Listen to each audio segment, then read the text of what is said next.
Hi guys, this is my new YouTube channel called Mr. Wallopper. Some of you guys might know that I had a channel in the past and I had to stop doing it because of some reason which I'm going to reveal in this video.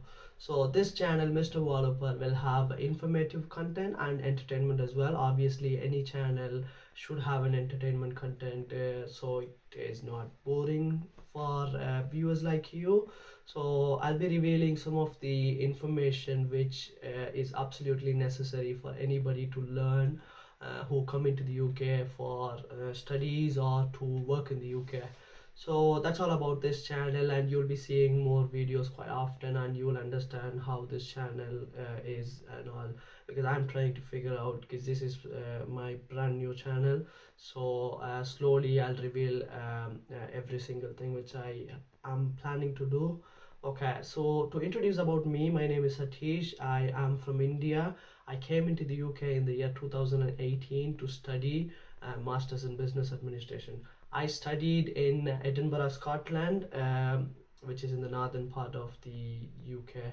And I finished my studies and I moved to Preston for work purpose.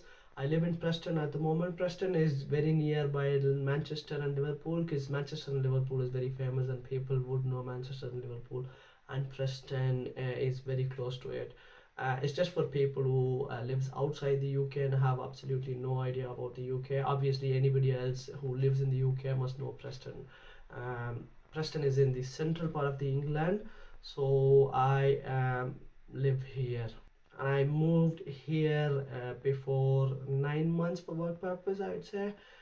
Okay, so that's all about me, and you'll soon learn about me more.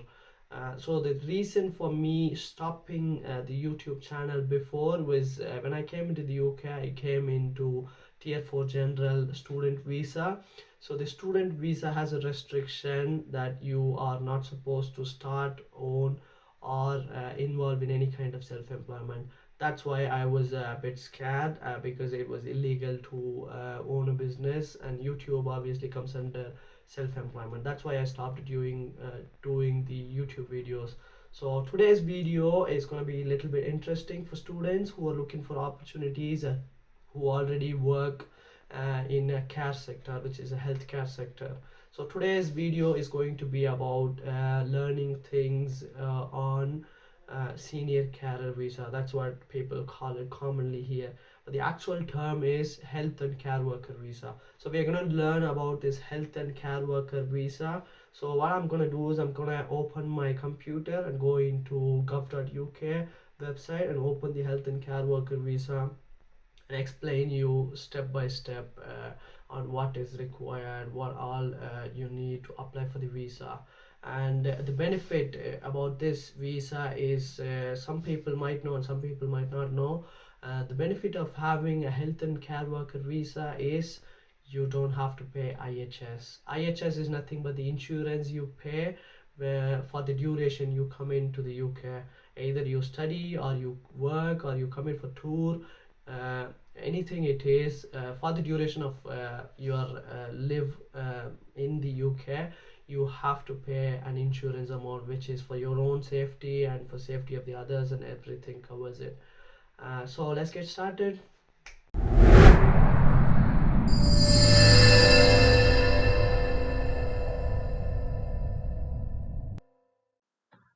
Alright guys, okay, so now I've just opened Google, and I will go into gov.uk. So any information you need to find will be in this website. Anything which is related to anything in the UK will be on this website for sure. So we're going to gov.uk website, so you can note this down here, and then you'll have to go to visa and immigration. Everything you need about visas will be here. So here we go into work in the UK, and you'll have all the visas here, every visa categories here. So we are going to look into health and care worker visa today. We're going to health and care worker visa. So the overview will be here, This is obviously a care visa which allows medical professionals like healthcare assistant, not a healthcare assistant, a senior carer, nurse, or doctors, anybody who can apply for this visa. So these are all the instructions. I'd highly recommend you to go through all these things before you actually going to look all these information. Just don't skip anything, it is all required, and please do not skip this video, watch until the end, so you will be having absolutely everything I share. So the eligibility of this visa is you have to be a qualified doctor, nurse, healthcare professional, health professional, or an adult social care professional. So the adult social care professional is where the senior carer comes under. So and then you'll have to obviously work in an eligible health and social care job, work for the UK employer that's been approved by the Home Office. This means that they should have the certificate of sponsorship, the sponsorship, I don't know how to say, is the so this is what we actually need to look the work which you're looking for, the care homes or the company which you're gonna work in should have the sponsorship to give you the certificate of sponsorship.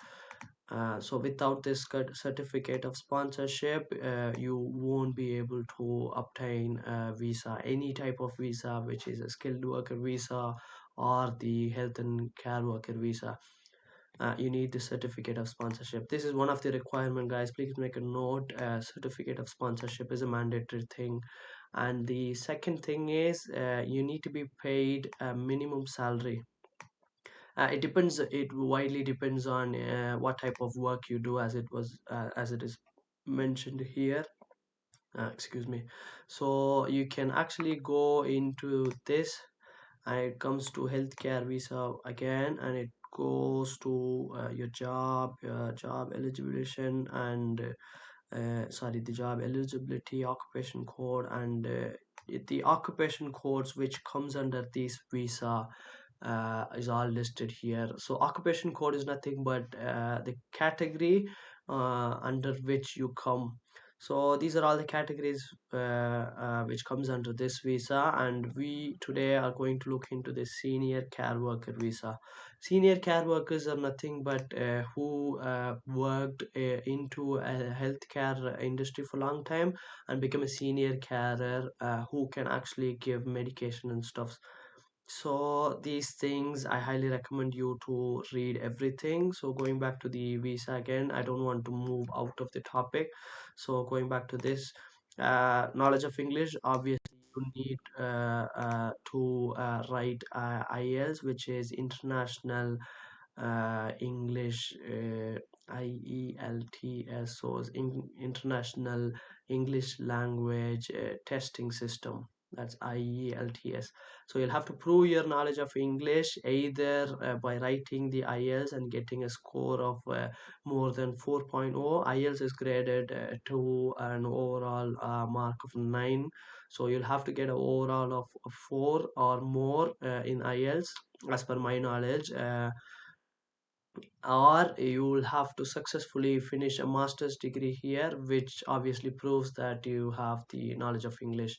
And how long can you stay? The visa can last up to 5 years, but most of the time it will be for 3 years. So once you enter into a contract, or once you go into an employment, 99% of which I know and I've seen people will get only 3 years, and after 3 years you might be able to extend it, not might be, you will be able to extend it for another 2 years, and then after 5 years you can apply for your PR and you can go along.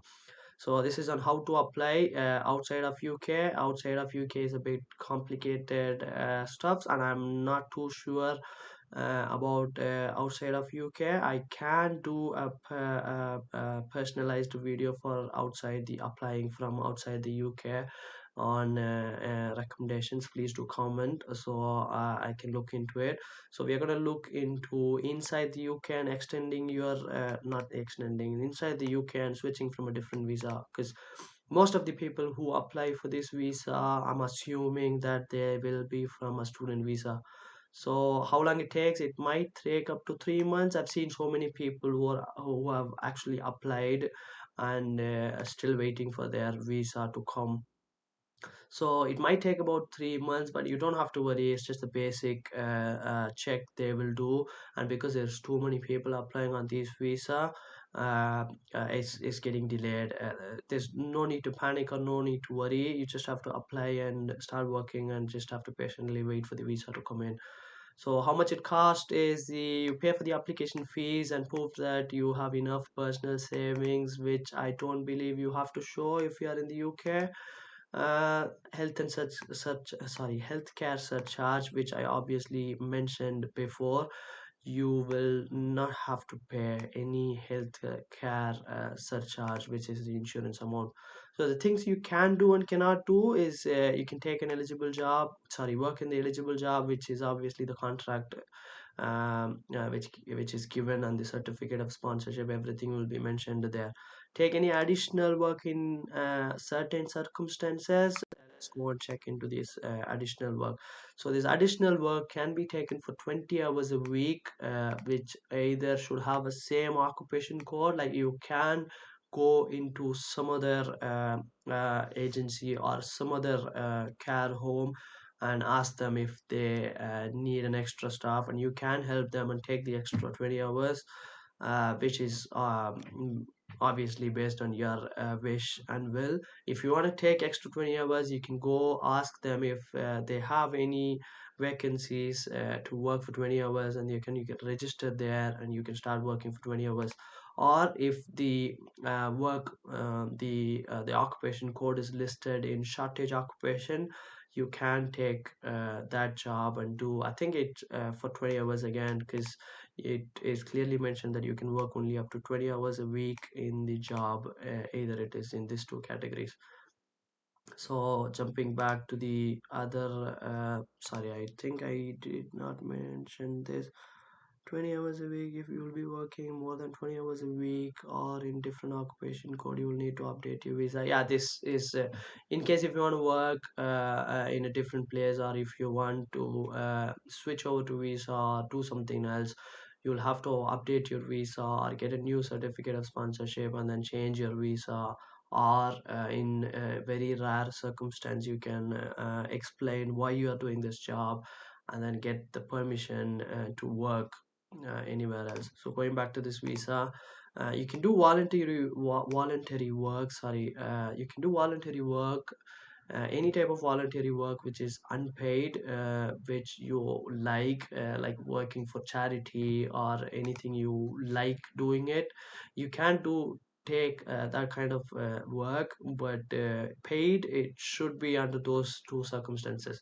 You can study as well if you want to study in a part-time, or if you want to do something like a small course, or which helps you push on designations. Like if you go in for a senior carer and then you want to move into a manager in the care home, in the same care home or anywhere else, you can study certain things. Those courses are called NVQs. It's called National Vocational Qualification. I will have a separate video on that. Okay, let's concentrate on this. So you can bring your partner and children if you have dependents into the UK. Once you get the visa, obviously you can apply for a dependent visa for them. You can travel abroad and come back to UK. Like for example, if you want to go back to your home country, taking a holiday, you are most welcome to go and come back, provided the place where you work grants you leave, because you cannot abscond. And if you abscond and if they uh, are not satisfied about your leave, or the terms and conditions are not met, they are they can actually contact the UK and cancel your visa, which is a major thing which you have to take care. So apply for leave and then you can go and come back. And as I said before, you can after 3 years extend another 2 years, and if you live here and worked here for 5 years in the UK, you can apply to settle in the UK, which is known as indefinite leave to remain. I might put a video on indefinite leave to remain soon, very soon in this channel. I'm hoping to do that. I just need to do certain researches because there's different categories that it comes under indefinite leave to remain, and you can settle. And you things which you cannot do is mm, most of the public benefits you can take it, but some of them you cannot take it. You'll have to go through obviously with the employer, or the state pension as well. The state pension, I am not too sure. You'll have to go through your employer to check all these. You cannot absolutely change your job, or you cannot go and work somewhere else unless you come under those two categories, which I can show you again. So just give me 1 second. Yeah, which comes under these two categories. If it doesn't come under these two categories, you are not okay to switch jobs. So the next thing is what job you'll be doing. I recommend you to go through every single thing, and the occupation code which comes, I showed you before. So we'll just keep going.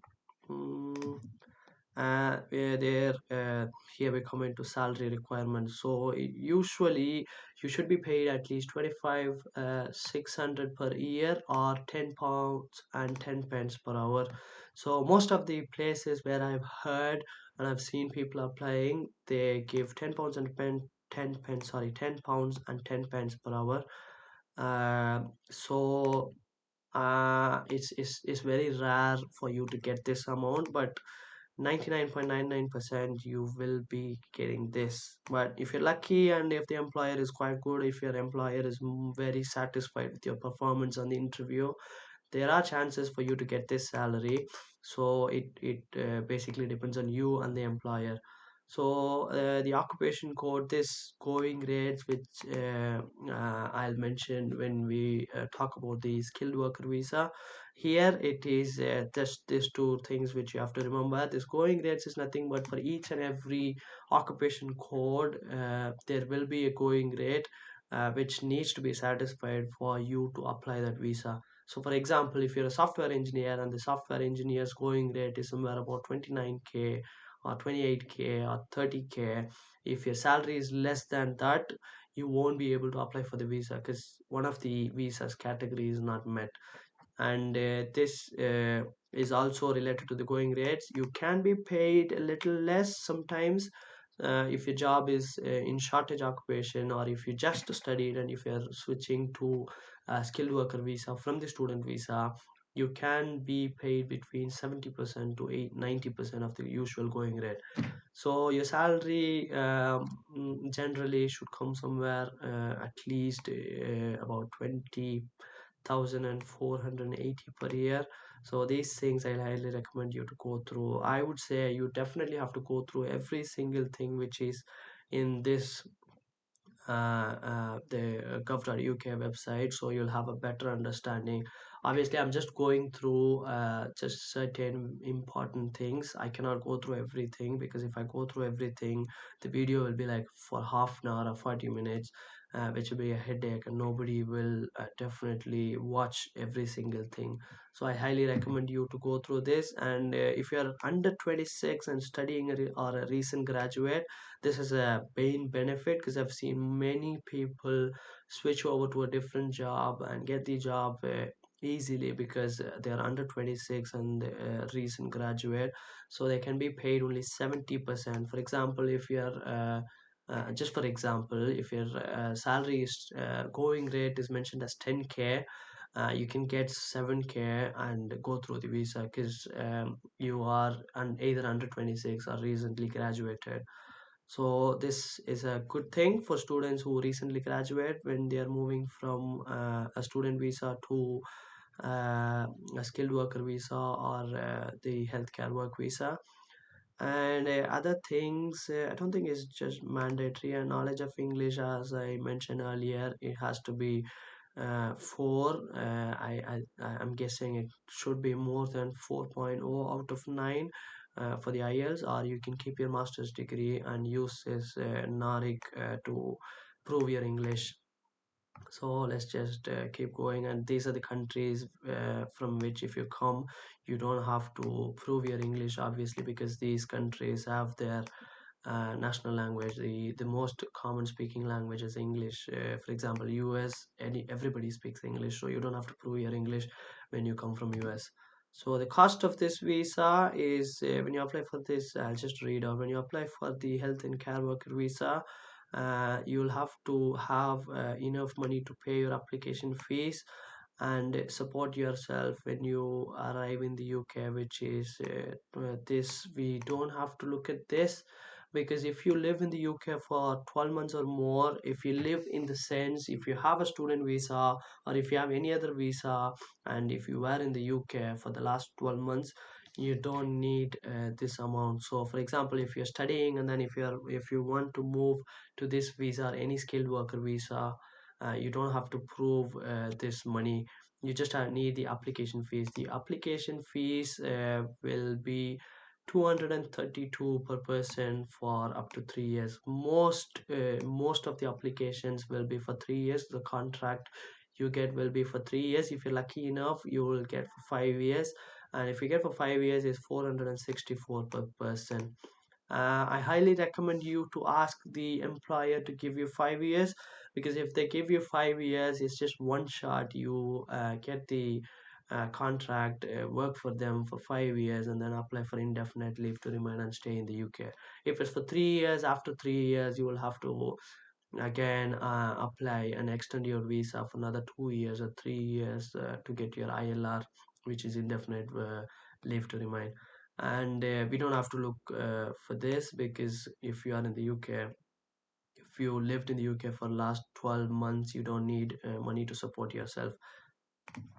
And the documents you will need is listed here. Everybody, most of them who has applied for this visa, people might have asked them, can you tell me what all the documents I need to apply for the visa? uh, is straightforward here. Anything you want to see, any details, is straightforward in the gov.uk website. Obviously, you need the certificate of sponsorship reference number. Once you get the certificate of sponsorship, there'll be a number on it. This is absolutely required to apply for a visa, and then you'll have to prove your English knowledge either by writing IELTS and getting more than 4, or using NARIC to prove your English. A valid passport or any identity which proves that it is you. So it can be your passport, or your BRP, which is biometric residence permit, when you come to the UK. And then obviously your job title and the annual salary. Job title will be, because we are looking for senior carers, job title will be a senior carer, and your annual salary, which will be mentioned in your contract. Your job occupation code, I think I showed you, the job occupation code is 6146 for senior care workers. And the name of your employer, the sponsor's license number, this will be mentioned in the certificate of sponsorship. So once you get the certificate of sponsorship, this is done and this will be done. It will be there, and it will also be there in your contract as well. And that's it. You can apply for your visa provided you have the money which is required and all these documents here. So moving on to next, these are all the documents which they might ask you. I highly recommend you to again go through all these things before applying outside from UK. I'm not going to cover this today. And yeah, your partner and children, as I mentioned earlier, once you get the visa, you can apply for your partner and your children as a dependent, and then bring them here. How many other years you get, if it's 3 years or 5 years, your partner and your children will have the same. I also recommend you to read this before applying for any dependent visa. Applying for outside, sorry, applying from outside, I'm not going through it now. Next, extend your visa. This is obviously after you get the visa after your 3 years. If you're going to extend it for another 2 years, which I'm obviously not going to cover it. Sorry guys, I'm not covering every single thing because the video will go very long. I don't want the video to be very long. People might get scared. Wow, the senior career visa is taking this much of time just to learn, and imagine how tough it is and all sort of things. So I don't want to go through every single thing. Yeah, and once you're done with your visa application, once you go and give your fingerprints, sometimes it may be online. You just have to submit your passport, your BRP, and the other documents through an online portal, or sometimes you'll have to go there and then physically give them the documents. It depends for every single person. Once you're done with that, you'll have to pay 19, 20, 90 pounds and 20 pence for your BRP, which is the biometric residence permit. And then you'll get your BRP once your visa is sanctioned. Once your visa is sanctioned or approved, you'll get an email saying your visa is successful. And then afterwards, you will get a you'll get an email saying your biometric residence permit is out for delivery. And where am I? Switch to this visa. You cannot apply to this visa if you are on a visitor's visa, short-term student visa. Yeah, these things also I really recommend because I'm not going through it, but just in case you read through, and if you come under these categories, you will have to be extra cautious and check if you are actually eligible to apply for the visa. That's it for today, guys. I think I've covered every single thing taking additional work. I mentioned this earlier, and that's it. I think I've covered every single thing about the health and care worker visa. Okay, I'll switch to the other window. Okay guys, I hope you have enjoyed this video, and I hope that I've covered every single information, every single required information about health and care worker visa. Please do share, comment and like the video if you really like the video, and I'll see you soon. Take care. Bye bye.